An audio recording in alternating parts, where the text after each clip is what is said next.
to your point, Dominique, Dr. Johnson, lifting as we climb, and so we're moving through it. The healing portion is what's key, man. What's key.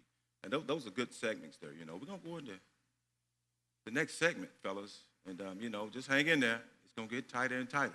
It's all good. It's all good. Let's go. Yeah. JP, the mask that we wear. We all wear a mask. If we're truthfully honest, right? We all wear a mask. There are some spaces where we're confident. There's others where we're not so confident. So the mask that we wear. Let's dive in and let's talk about it. So you can't heal what you won't reveal. How men hide behind roles and performances. We do it. I think we do it daily. We do it weekly. We do it monthly. Let's talk about that, JP. I actually have a saying that's similar to that. You can't fix what you aren't willing to face. And a lot of times people wear their mask. It's Halloween year-round. And people wear their masks to cover up whatever facade that they're trying to hide from. But the only way that you can actually truly heal, you have to deal with what it is that's bothering you.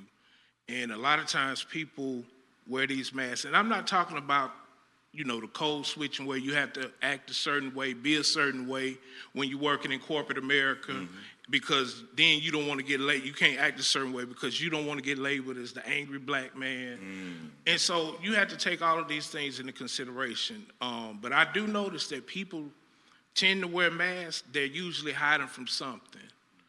Some people are overly aggressive, are usually the ones that's the scaredest in real life.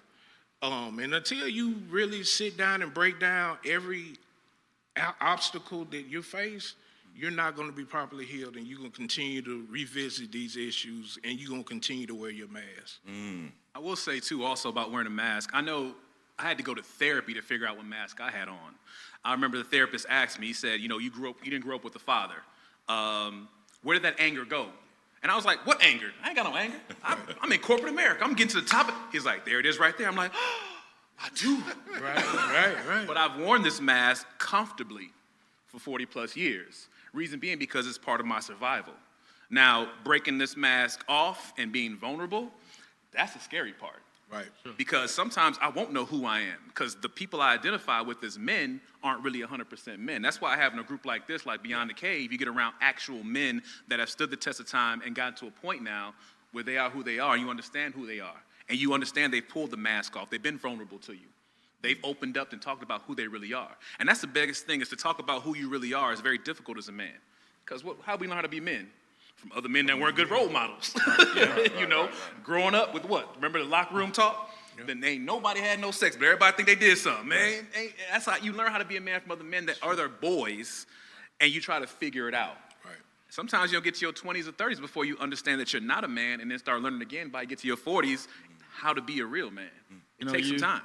You think about it, right? Whether it's physically or mentally, if somebody say, are you hurt? Do we answer yes or no? I'm all right. I'm good. I'm good. You never gonna say yes. I don't care what the hurt is. You can fall off a building. I'm all right. Walking off.